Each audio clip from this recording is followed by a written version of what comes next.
Amém. Jesus é o Senhor. Vamos abrir nossa Bíblia em Lucas, capítulo 17. Quem puder ficar de pé, tá? Vamos abrir nossa Bíblia em Lucas, capítulo 17. Senhor Jesus.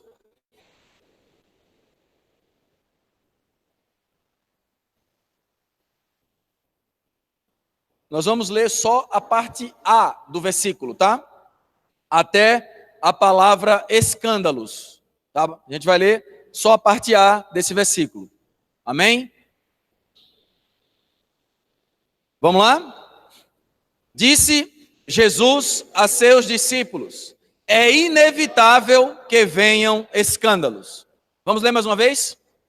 Disse Jesus a seus discípulos: é inevitável que venham escândalos. Amém? Agora nós vamos ler Salmo 55, versículos do 12 ao 14. Salmo 55.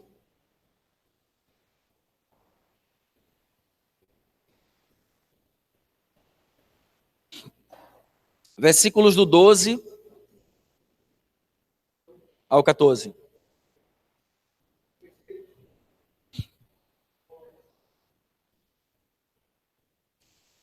Amém? Vamos lá? Com efeito,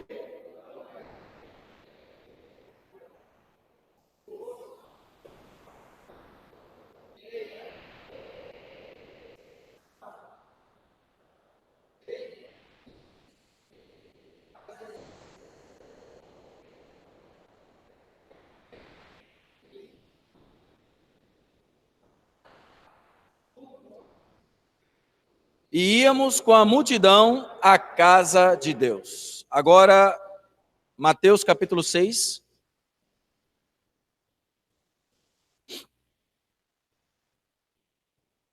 Versículos 14 e 15. Mateus capítulo 6, versículos 14 e 15. Amém? Vamos ler juntos? Porque se perdoardes aos homens as suas ofensas, também vosso Pai Celeste vos perdoará. Se, porém, não perdoardes aos homens as suas ofensas, tampouco vosso Pai vos perdoará as vossas ofensas. Agora vamos tornar esses versículos nossa oração 2 a 2 aí onde nós estamos, tá bom? Amém? Porque se perdoardes aos homens as suas ofensas.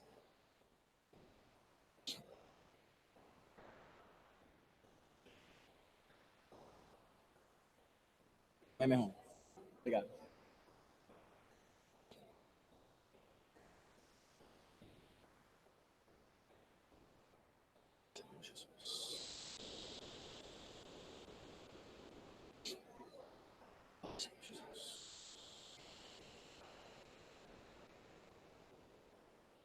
Amém.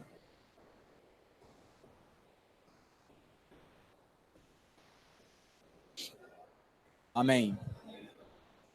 Senhor Jesus.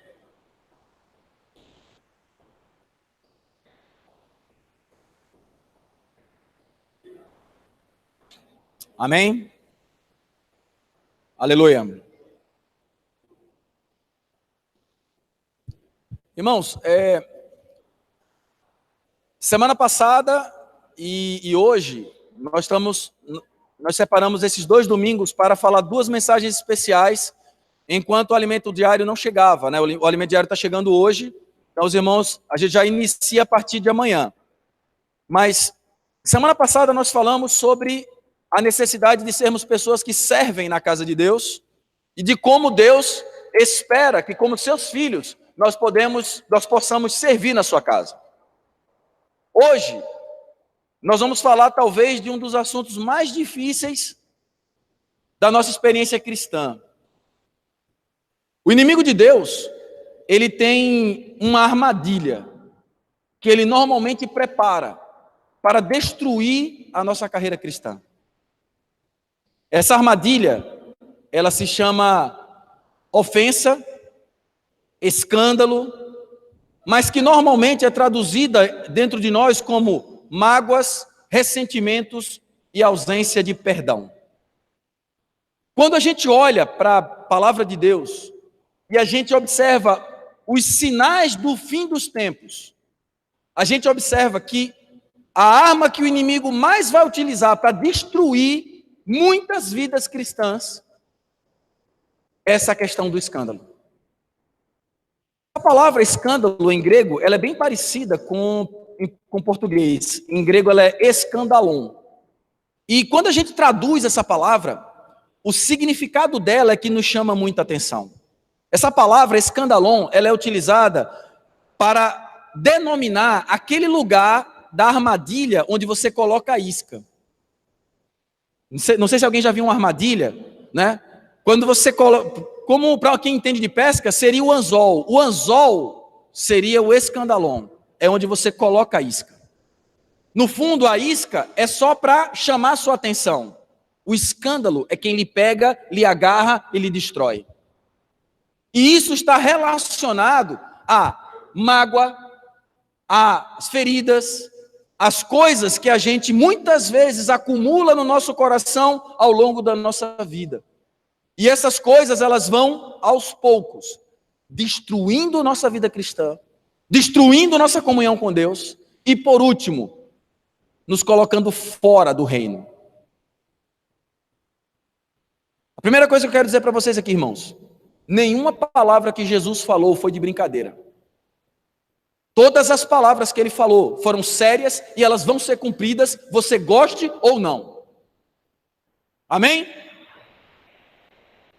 Então, a primeira coisa que a gente precisa também entender é: só quem pode me ferir é quem está no meu convívio. São as pessoas que estão próximas a mim. São aqueles que muitas vezes eu até amo. Esses são os que verdadeiramente podem me ferir. Aquele que eu nem conheço, aquele que eu nem convivo, por mais que ele tenha feito um mal contra mim, isso não me fere, não me causa mágoa, não me faz perder a paz. Mas as pessoas que nós muitas vezes depositamos expectativas, as pessoas que nós temos algumas esperanças depositadas nelas, essas são as pessoas que normalmente vão nos ferir. E eu espero que você entenda aqui uma coisa. Aqui, Jesus não falou assim: é possível que venham os escândalos. Ele falou: é inevitável. Eles virão. E eles virão daquelas pessoas que estão próximas a nós. E aí, qual é o nosso problema?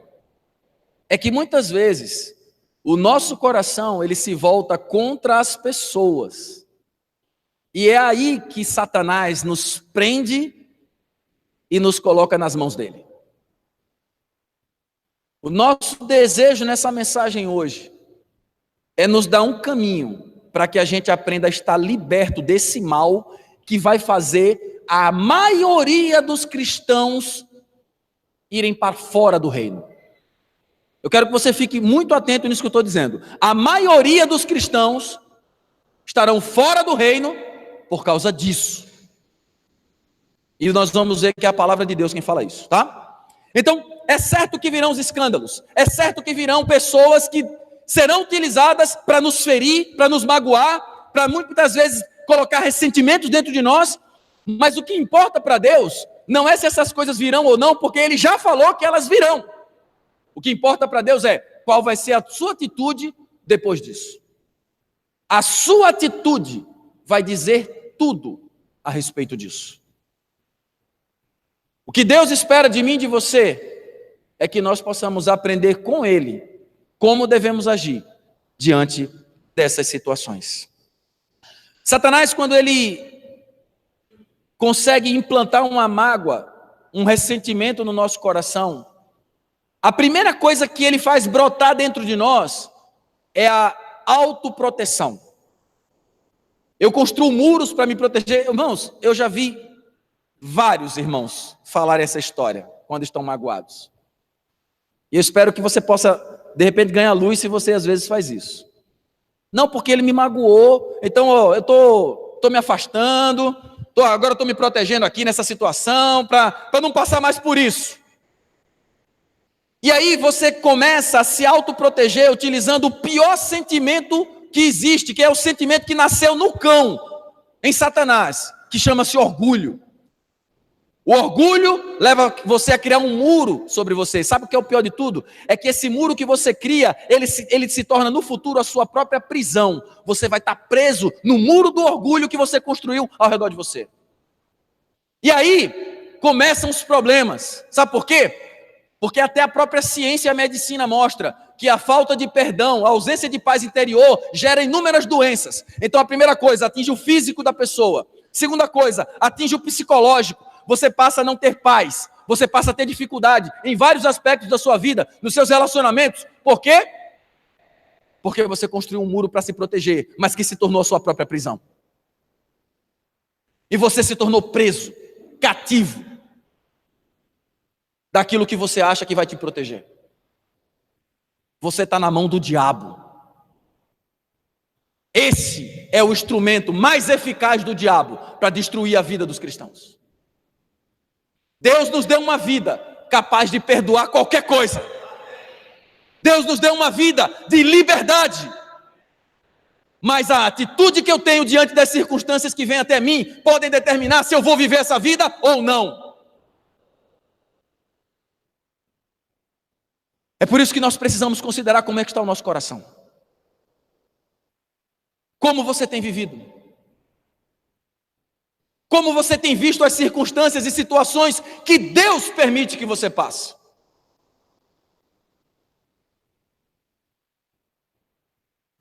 Outro fator que me preocupa muito é que nas 7 cartas de Apocalipse, que fala da igreja de forma profética, a última igreja, que é a igreja que representa o tempo do fim, ela vai ser uma igreja orgulhosa. Ela vai ser uma igreja que diz assim, porque eu sou rica, abastada, não preciso de nada, não preciso de ninguém, tudo o que eu tenho. E o Senhor diz para essa igreja que ela é miserável, pobre, cega, nua, ela não tem nada, porque ela acha que ela é alguma coisa. Eu amo a Bíblia, porque ela é coerente em todos os seus aspectos. O Senhor falou, a revelação de Apocalipse fala, o apóstolo Paulo fala, tudo se complementa, mostrando que existe uma linha que vai determinar o tempo do fim, e essa linha está se concretizando nos dias atuais. Então, o Senhor aconselha essa igreja em Laodiceia que ela compre ouro, que ela se separe das suas impurezas, e que ela passe pelo fogo. Eu vou dizer uma coisa a você, meu irmão. Deus muitas vezes vai permitir que a gente passe pelo fogo. Deus muitas vezes vai permitir que a gente seja ferido, magoado pelas pessoas, para mostrar para mim e para você quem nós somos. Eu vou lhe dizer uma coisa. Somente quando eu estou no fogo, eu vejo quem eu sou. E somente quando eu passo pelo fogo, eu perco a capacidade de acusar os outros. Enquanto você acusa o outro, enquanto você bota a culpa no outro, enquanto você diz que os seus problemas foram frutos do irmão fulano ou do irmão cicrano, você não passou pelo fogo. E eu vou dizer uma má notícia, o fogo vai piorar. A função do fogo é eliminar as impurezas e mostrar quem nós somos. Enquanto nós não enxergarmos isso, o fogo vai continuar. Porque aquele que começou boa obra em vós, ele vai completá-la. Você tem dúvida disso? Louvado seja o Senhor.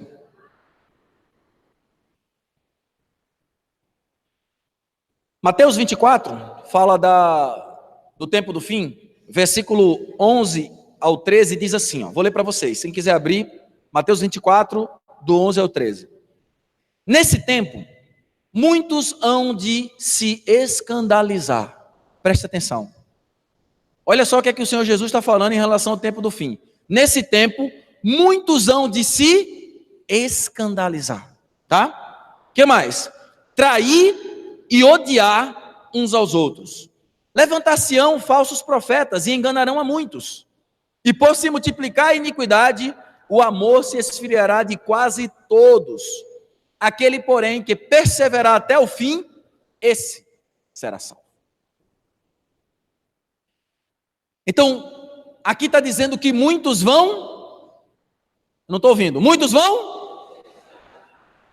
Muitos cairão no escandalon. Eles serão atraídos pela isca e cairão no escândalo. Cairão na mágoa, no ressentimento. E aí, no final do versículo diz assim: o amor se esfriará de quase todos. Vocês conseguem ver uma relação direta entre esses dois pontos aqui? Muitos vão se escandalizar. O amor vai se esfriar de quase todos. Então, qual é o fator que contribui diretamente para o esfriamento do amor nos cristãos no tempo do fim? Mágoas, ressentimentos, ausência de perdão,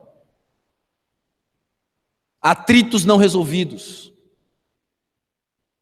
fofocas, mal entendidos entre os irmãos, falsidade. Tudo isso vai fazer com que muitos esfriem no amor. A palavra amor aqui nesse texto, em grego, é ágape. Todo mundo já viu essa palavra, né? Ágape. Ágape é o amor de Deus. É um amor que não tem interesse. É um amor que não precisa receber em troca. É um amor que não tem expectativa. Se seu amor depende de um retorno de alguém ou de algo, não é amor de Deus. O amor de Deus, ele pode ser ferido, ele pode ser magoado, ele pode ser maltratado, mas ele ainda ama. Esse é o amor de Deus. É o amor incondicional. É o amor que não espera nada de ninguém. Jesus não espera nada de você. Ele simplesmente te ama. E não importa se você errou essa semana inteira, ele ainda te ama. E não importa quantos erros, falhas, problemas você venha cometer, ele ainda vai continuar te amando. Porque o amor dele é incondicional. Esse é o amor de Deus, mas esse é o amor que falta muitas vezes em nós. Por quê? Porque nós andamos por um amor que é interesseiro. Por um amor que espera retribuição. Esse ainda não é o amor de Deus. O amor se esfriará de quase todos. Deixa eu dizer uma coisa para você. Quanto maior é a sua expectativa sobre alguém, maior poderá ser a sua decepção. E eu vou dizer mais.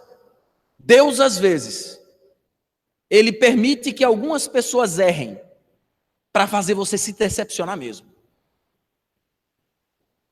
Às vezes, você coloca uma expectativa enorme no irmão, ou aquele irmão, aquela irmã, não, puxa vida. Aí Deus vai e faz aquele irmão dar uma tropeçada. Deus faz isso, sabia? Sabe para quê? Para ver o que é que vai acontecer com o teu coração. Para ver se você vai acusar aquele irmão. Para ver se você vai desprezar o evangelho por causa disso. Deus permite que isso aconteça, irmão. Deus permite que às vezes determinado irmão passe problema na família, para que você seja exposto. Para que aquilo que está sujo no seu coração apareça. E é aí, irmãos, onde nós podemos verificar se o amor que nós temos dito ou pregado é o amor de Deus ou é qualquer outro amor. Eu quero que você tenha uma certeza nessa manhã. Deus te ama demais. Amém? Deus te ama demais. E foi por isso que Ele nos perdoou incondicionalmente. E ainda hoje, Ele nos perdoa incondicionalmente. Amém? Agora eu quero ler um versículo muito importante com vocês. Provérbios 18, 19. Por favor, abra na sua Bíblia. Provérbios 18, 19.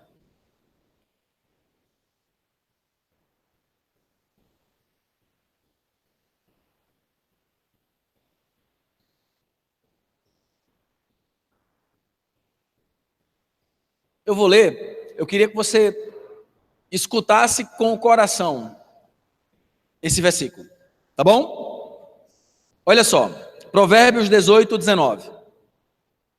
O irmão ofendido resiste mais que uma fortaleza.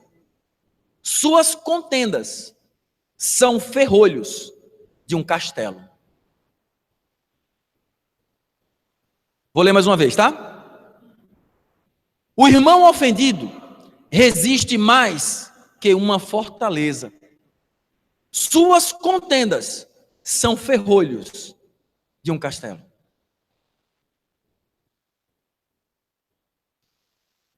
Você já foi ofendido alguma vez?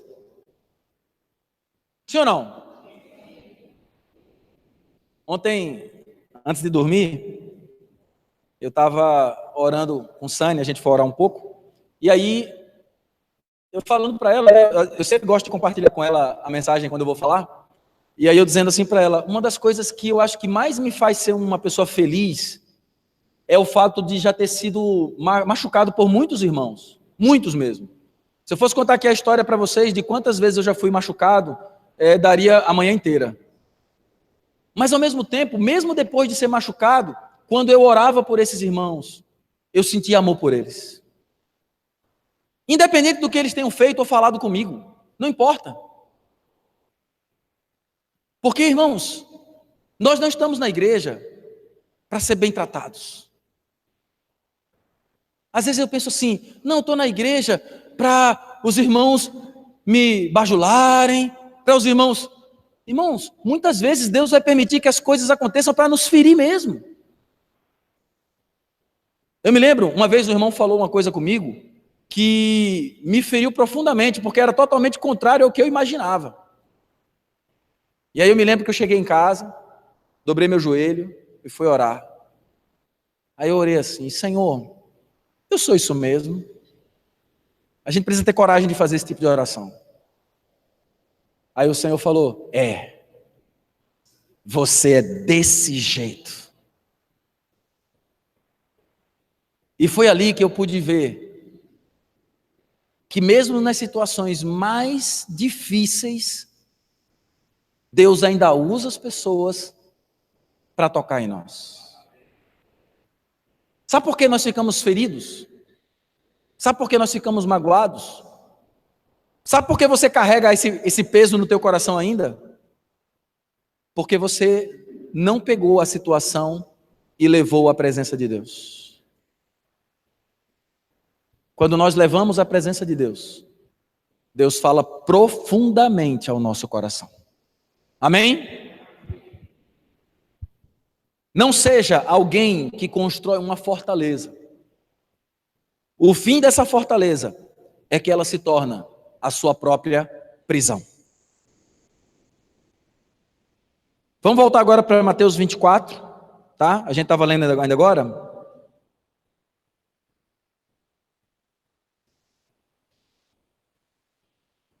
Esse texto que nós lemos, ele diz que muitos irão se escandalizar, e aí vão se levantar o quê? Falsos profetas, e enganarão a muitos. Veja só, às vezes a gente pensa que um falso profeta é um grande irmão que vai vir falando umas revelações aí, lá. Mas hoje eu vou mostrar para você que às vezes, falso profeta está do lado da gente.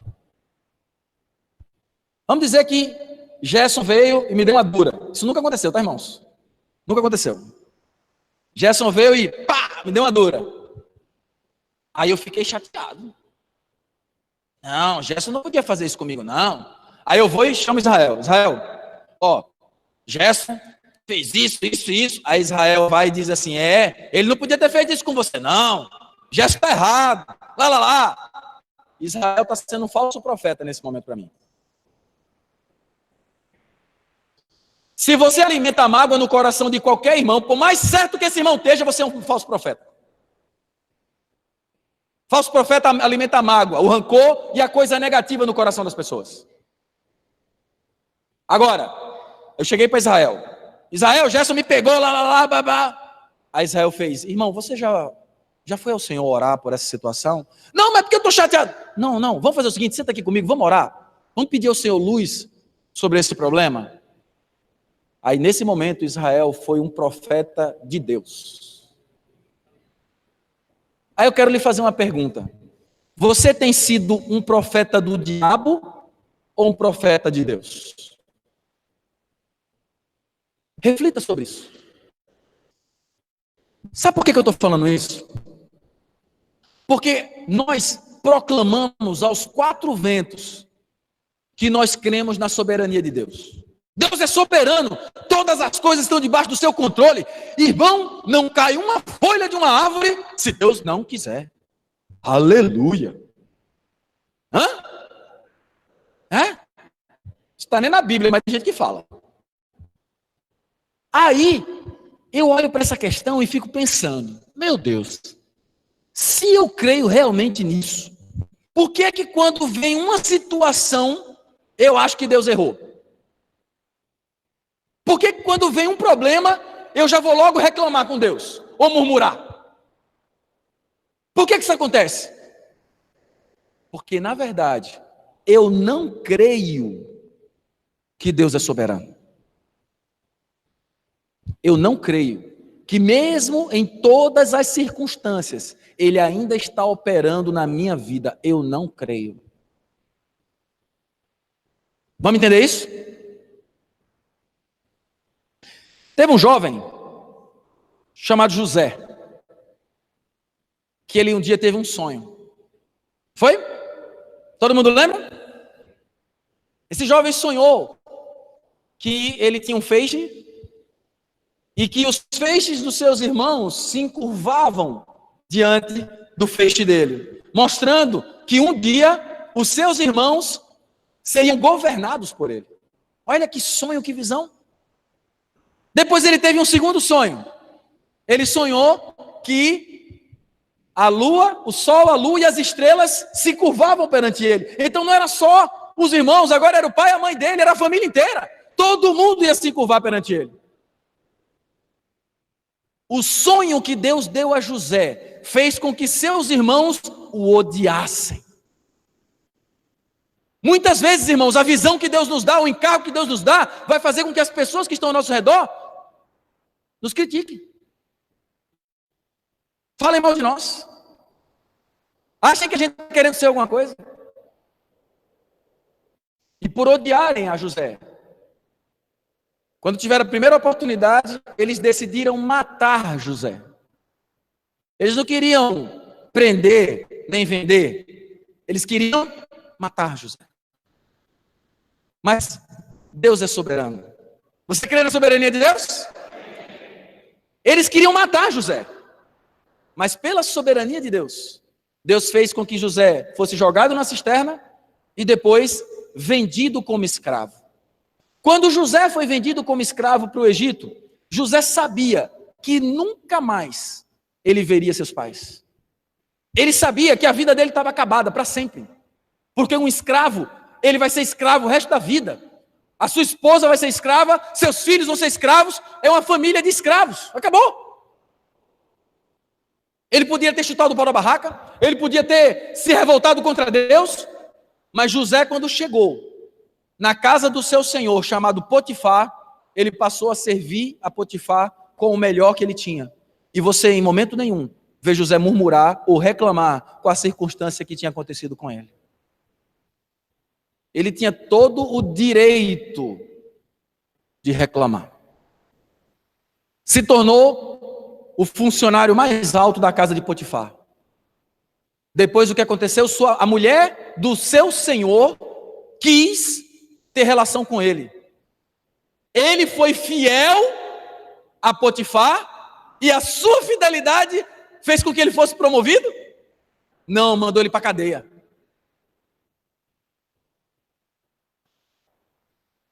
Aí, às vezes, irmãos, eu vejo alguns irmãos que eles dizem assim, rapaz, esse negócio de servir a Deus é complicado, porque eu começo a servir o Senhor, começo a ver os problemas. Sim!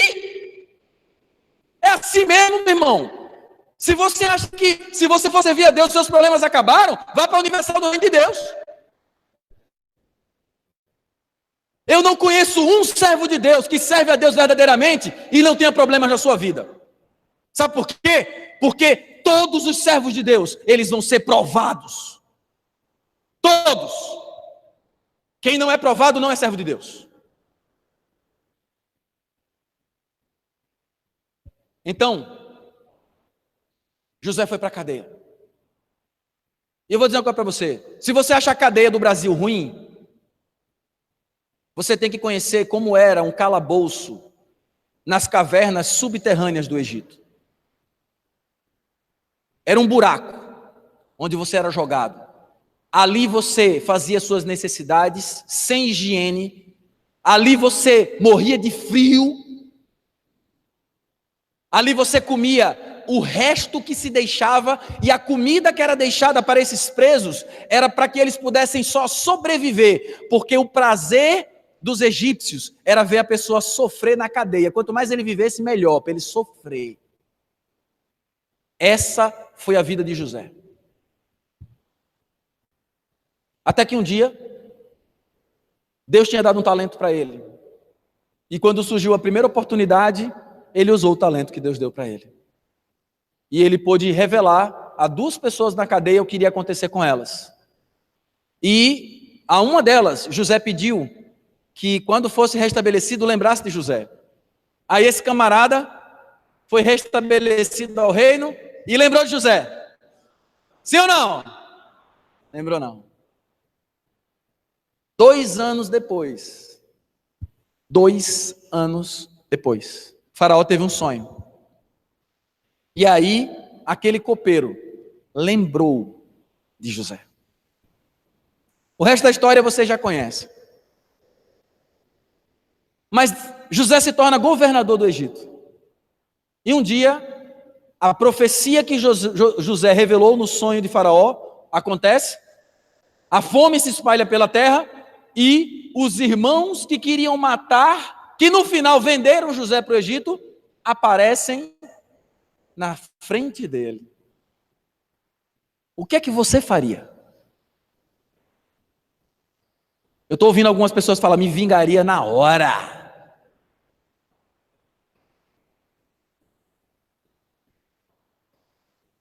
A vingança é a recompensa do diabo, tá?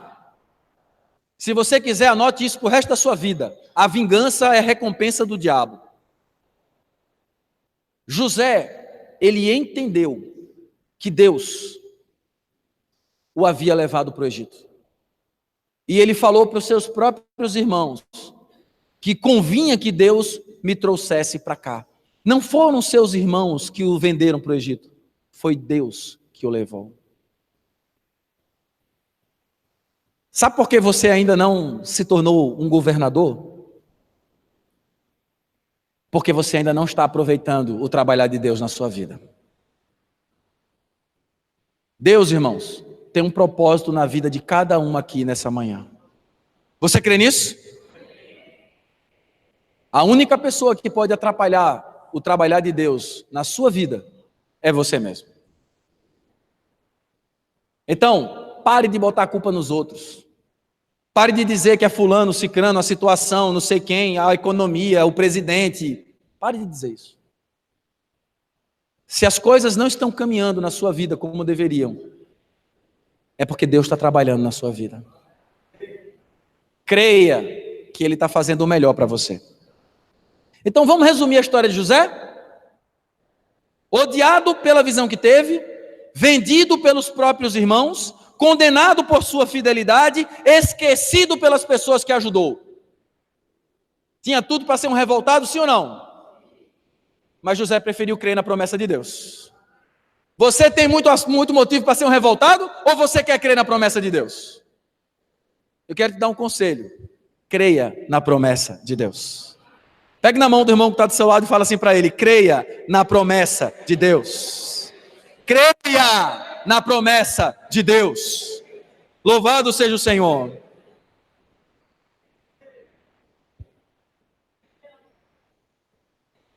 Eu queria abrir um parênteses agora. Você acha que Deus erra? Deus erra? Só Cristina aqui que acredita que Deus não erra. Vou perguntar de novo. Você acredita que Deus erra? Deus não erra.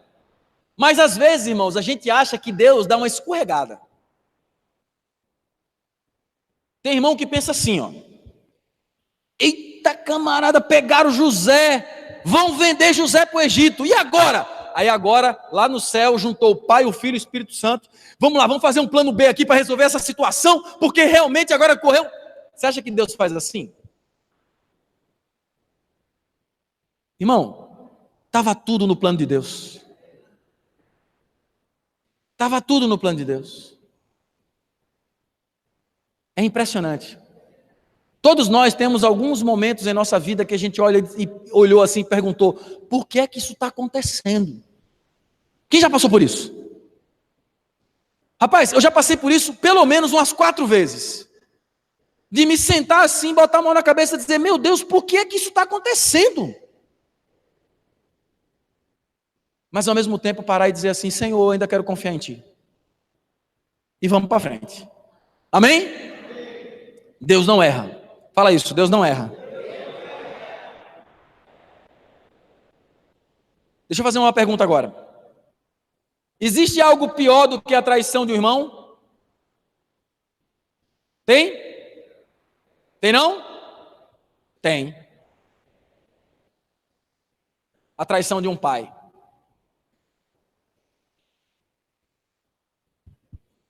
Primeiro Samuel, capítulo 17, fala de um jovem que era o 7º filho de uma família humilde de Belém, de Judá. Um dia, na casa desse jovem aparece um profeta. E ele foi na casa desse jovem para ungir um rei. E aí, os filhos vão aparecendo. Passaram 6, não é nenhum desses. Tem mais nenhum não? Tem. O que está cuidando das ovelhas? Chama ele. Nós não vamos sentar enquanto ele não chegar. Aí quando chega um garotinho franzino, sarará, a gente chama sarará, mas como é o nome que dá mesmo? Ruivo, de boa aparência. E aí Deus fala para Samuel, eis o rei de Israel. Olha só, aí ele é ungido rei. Mas só que em Israel tinha rei. Quem era o rei de Israel? Saul. Mas Davi foi ungido rei. Não passa um capítulo da Bíblia, depois eu aconselho vocês a lerem esse texto, não passa um capítulo da Bíblia, Saul começa a ser perturbado com espíritos imundos, e aí um dos conselheiros dele diz assim, chama um jovem que possa tanger a harpa, para que possa trazer paz para você. E aí, quem é chamado para tocar harpa para Saul? Davi. Aí, meu amigo, para pensar agora, você no lugar de Davi. Meu irmão, há pouco tempo atrás eu estava cuidando de ovelha, agora eu vou para o castelo, tocar harpa para o rei. É a promessa de Deus se cumprindo. Toca a harpa para o rei tem paz. Aleluia. Davi já ganhou um emprego real. Pouco tempo depois, guerra contra os filisteus, o pai de Davi manda Davi levar suprimento para os seus irmãos que estavam na guerra. Quando Davi chega na guerra, o que está acontecendo? Um gigante, desafiando o exército de Israel, dizendo assim, quero um aí para lutar comigo. Aí Davi, franzino, pequenininho, eu vou lutar contra esse homem. Tu tá doido, rapaz? Tu não tem condição não. Ele, veja só as palavras desse garoto, ele afrontou o Deus de Israel. Eu quero que você entenda uma coisa, irmãos. Quando os problemas vêm, quando as dificuldades vêm, quando as tribulações, não ache que elas estão afrontando você, não.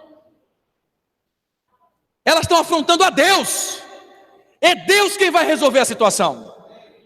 E ali Davi, a história vocês sabem, vai, mata o gigante, e havia uma promessa para quem ganhasse o gigante. Quem lembra qual era a promessa? Casava com a filha do rei. Ganhou do gigante? Show de bola, vai morar no castelo. Agora Davi, aí Davi Se coloque no lugar de Davi. Ele vendo tudo isso acontecer, ele vai dizendo o quê? Deus está cumprindo a promessa dele na minha vida. Eu vou virar rei mesmo. Agora eu sou genro do rei. Depois disso, Davi vira o chefe do exército de Israel. Andava lado a lado com o rei. Eita Deus maravilhoso!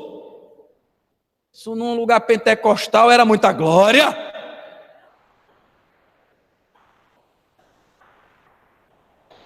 Aí, meu irmão, presta atenção na história.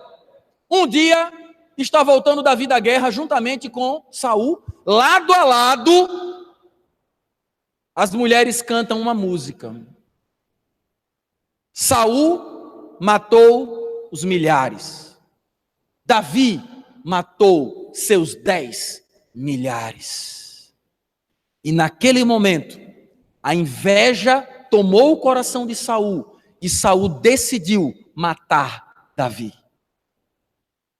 Você sabe como Davi chamava Saul? De pai. Porque Saul para Davi era o homem que era o rei, o sogro, o seu treinador e o seu mestre. Davi chamava Saul de pai. E aquele que ele chamava de pai, decidiu tirar-lhe a vida. Daí para frente, Davi precisa fugir, e tudo aquilo que era a promessa de Deus, parece que se acabou na vida dele. Davi, de genro do rei e chefe do exército de Israel, vira um fugitivo, e ele passa a todo momento fugir para sobreviver. Você já parou para pensar o que é que se passava na cabeça de Davi? Mas meu Deus, estava dando tudo certo. Como é que pode? O profeta na minha casa. Poucos dias depois eu estava no castelo do rei. Poucos dias depois eu já era genro do rei. Poucos dias depois eu era chefe do exército. Estava tudo certinho. De repente, acabou tudo. Será que eu vou ser rei mesmo?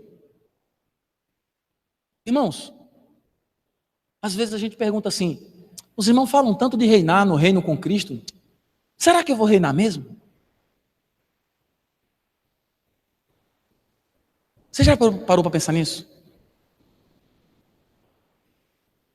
Irmãos, Davi, ele passou a ter muitas perguntas, nas quais ele podia questionar a sabedoria e ele podia questionar o plano de Deus. Mas ele fez isso? Davi fez isso?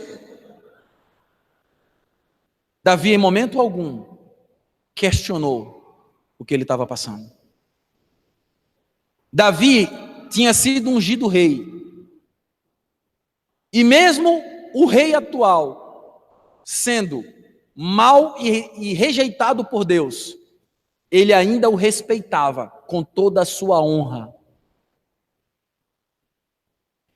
Esse, talvez, é um dos maiores aprendizados que a gente precisa ter na vida cristã. Deus preserva o líder mau para tirar a maldade do coração daquele que é subordinado a ele. Deus muitas vezes permite que algumas pessoas que estão à frente não sejam as melhores pessoas para tratar com toda a maldade, obsessão e ambição que ainda existe no nosso coração. Deus é soberano.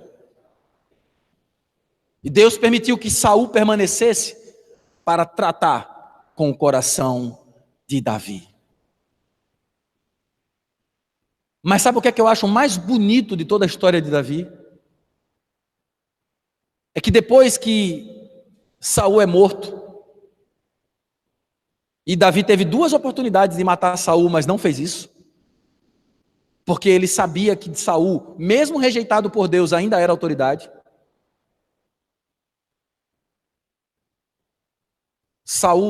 Davi não se vingou da família de Saul. Naquela época era comum, quando uma nova família tomava o reinado, eles matavam todos os descendentes do rei anterior. Isso é uma lei natural da natureza. Vocês sabiam disso? Um leão, por exemplo, quando ele assume uma nova... Como é que chama? Leão no coletivo, uma matilha, sei lá. Alcaté, não, alcaté é lobo. Quando ele assume, vamos dizer, chegou 2 leões, tem um grupo lá. Eles brigam com os leões que eram líderes lá. Se eles ganham, sabe o que é que eles fazem? Eles matam todos os filhotes do leão anterior, para não haver nenhum resquício do reinado anterior. Isso é a lei da natureza. Davi não fez isso. Pelo contrário, Davi honrou a família de Saul, que permaneceu. Sabe por que Davi fez isso? Porque Davi não guardou mágoa no coração. Sabe por que Davi fez isso? Porque Davi era um homem livre. Porque Davi não se protegeu nos muros do orgulho, nem se defendeu diante dessas adversidades. Davi era um homem livre. Louvado seja o Senhor. É isso que Deus espera para mim e para você. E por que eu estou falando tudo isso?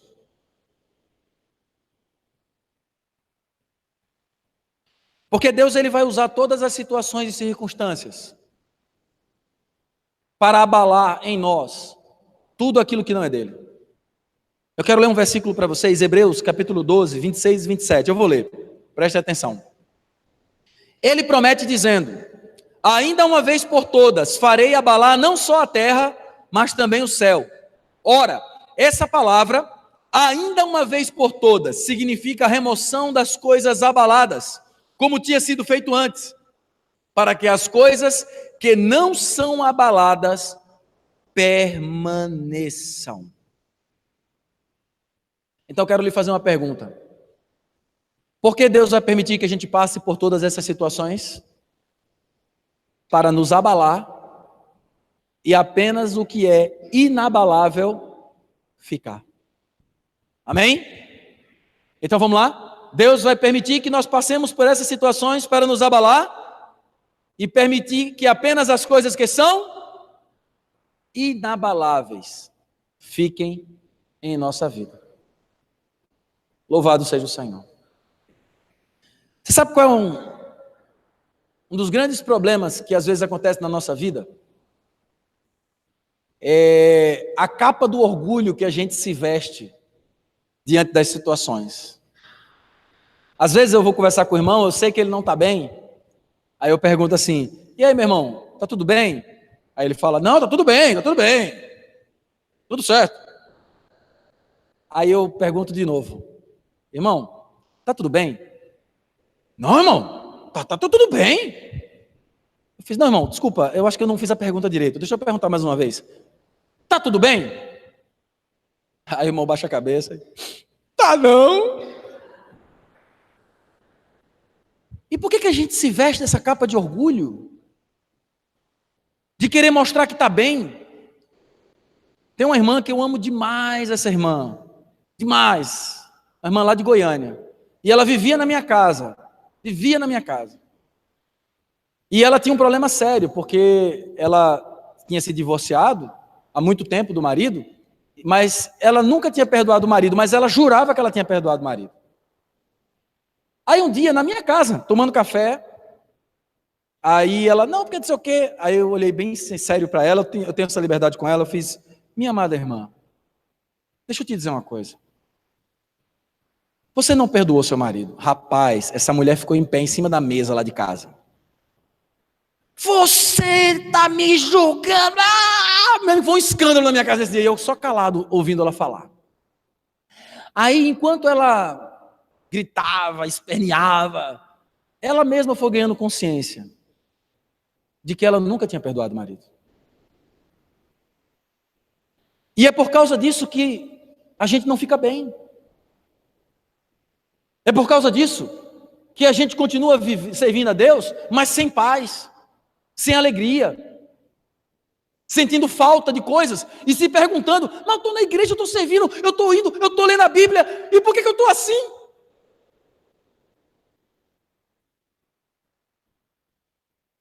Tem um irmão que é psiquiatra. Ele contou que uma vez uma paciente foi visitá-lo e ela estava num estágio de câncer avançado. E os médicos tinham dado pouco tempo de vida para essa irmã, para essa pessoa. E aí, enquanto ele conversava com a paciente, ele sentia um peso espiritual muito grande nela. Aí ele parou a consulta e perguntou assim para ela: posso fazer uma pergunta? Ela fez: claro. Aí ele fez assim: você tem inimigos?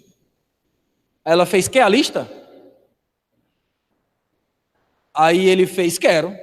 Aí ele pegou um papel, foram 2 folhas que ela preencheu, de pessoas que ela tinha mágoas, raiva, ódio, 2 folhas. Aí ele pegou na mão dela, nessa hora ele esqueceu que ele era psiquiatra, ele virou irmão e disse assim para ela: você quer viver mais? Aí ela começou a chorar. Diz: eu quero. Aí ele fez: você vai pegar essa lista, você vai na casa de cada uma dessas pessoas e você vai pedir perdão a cada uma delas. E aí, você vai ver que você vai melhorar. Ela ainda ganhou uma sobrevida de alguns anos depois que ela fez isso. Sabe por quê? Porque quem tem mágoa só faz mal a si mesmo. Quem tem mágoa só destrói a própria vida. Quem tem ressentimento se auto-acaba. Mateus, capítulo 11, versículos 24 e 25 diz assim, ó: por isso vos digo que tudo quanto em oração pedirdes, crede que recebestes, e assim será convosco. E quando estiverdes orando, e se tendes alguma coisa contra alguém, perdoai, para que o vosso Pai Celestial vos perdoe as vossas ofensas. Mas, se não perdoardes, o vosso Pai Celestial não vos perdoará as vossas ofensas. Marcos, irmãos. Marcos 11, 24 ao 26, tá? Eu queria que você agora gastasse 1 minuto lendo esse versículo. Abra aí na sua Bíblia e leia esse versículo.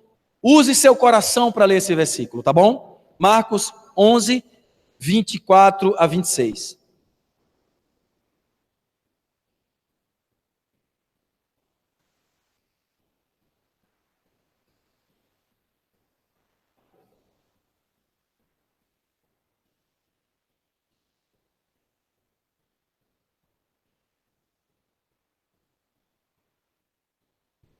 Senhor Jesus,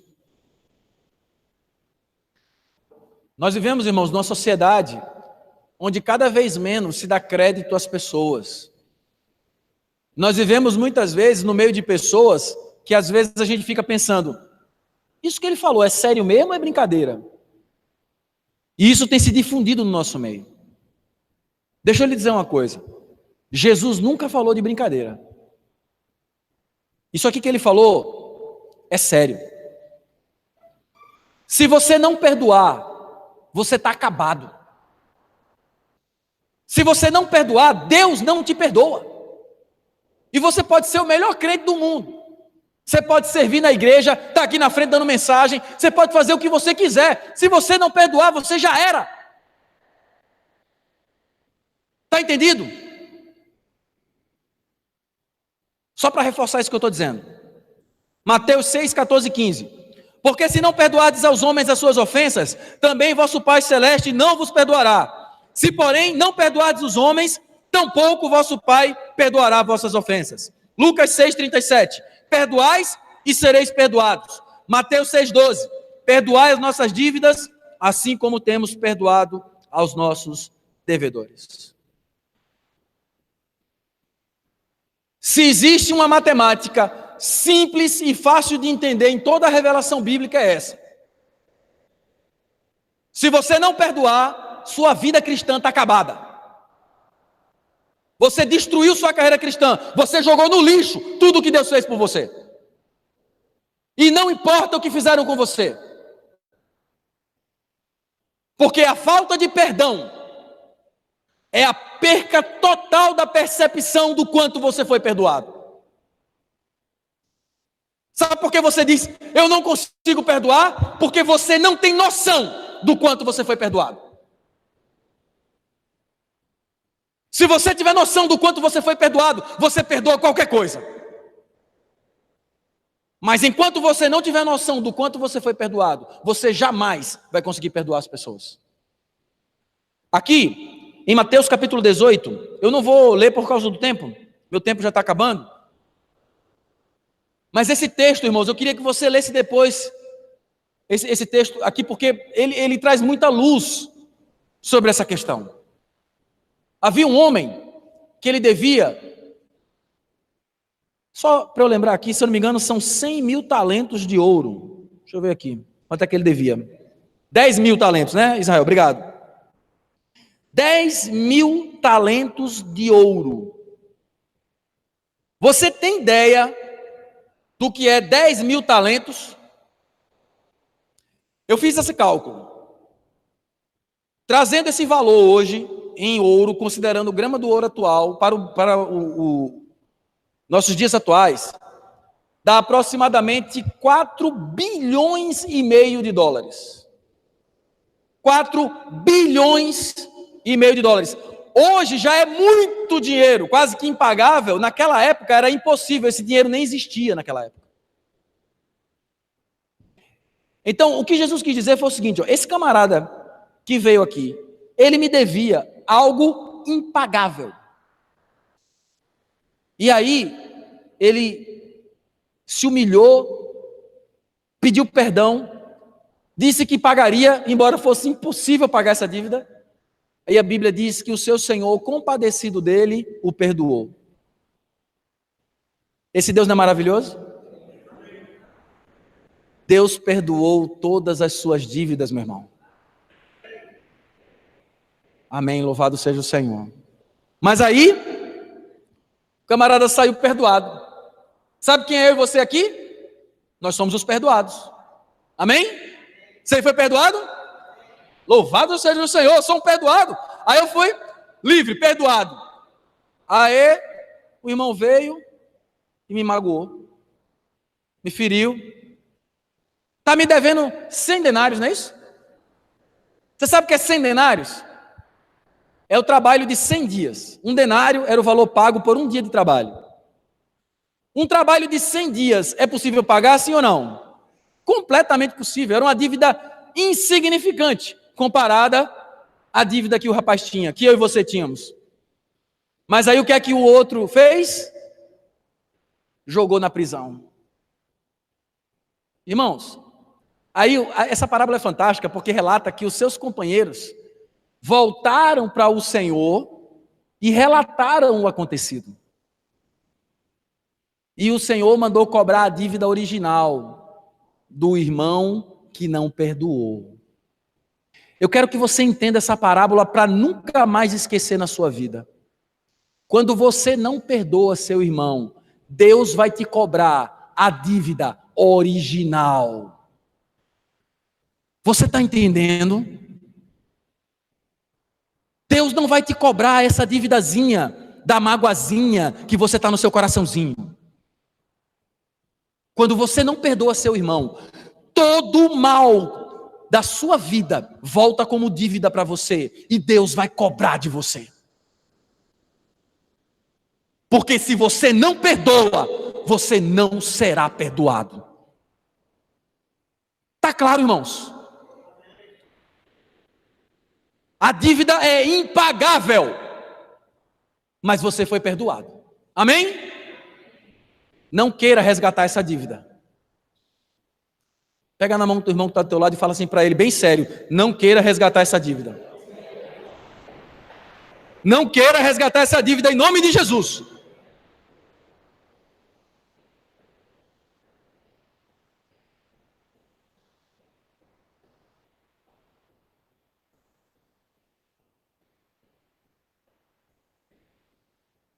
Irmãos, Essa palavra é a misericórdia de Deus, primeiramente para mim e para todos nós que estamos aqui nessa manhã. Se você quer ser um vencedor, se você quer ser alguém que realmente agrada a Deus, viva livre. Amém? Coloque todas as suas expectativas no Senhor. Não coloque em pessoa nenhuma. Saiba que a pessoa mais maravilhosa que está do seu lado um dia vai te ferir. Você sabe quem é a pessoa que mais me machuca? Sabe quem é a pessoa que mais me machuca? Minha esposa. Você sabe quem é a pessoa que mais machuca ela? Sou eu. Deixa eu dizer uma coisa para você. Quem aqui já mordeu a língua? Levanta a mão. Por que você já mordeu a língua? Porque o dente está junto, meu filho. Quem já mordeu o dedo do pé? Ninguém. Por que não mordeu o dedo do pé? Está longe. Então, se as pessoas que estão próximas a nós são aquelas que muitas vezes vão nos ferir, eu preciso aprender a estar livre. Porque a isca sempre estará lá. Mas a atitude que eu vou ter diante dessas circunstâncias é o que vai definir a minha carreira cristã. Todos nós somos perdoados, mas precisamos nos tornar perdoadores. Que Deus nos abençoe e nos faça tais perdoadores todos os dias. Vamos ficar de pé? Vamos orar 2 a 2 por essa palavra? Jesus é o Senhor.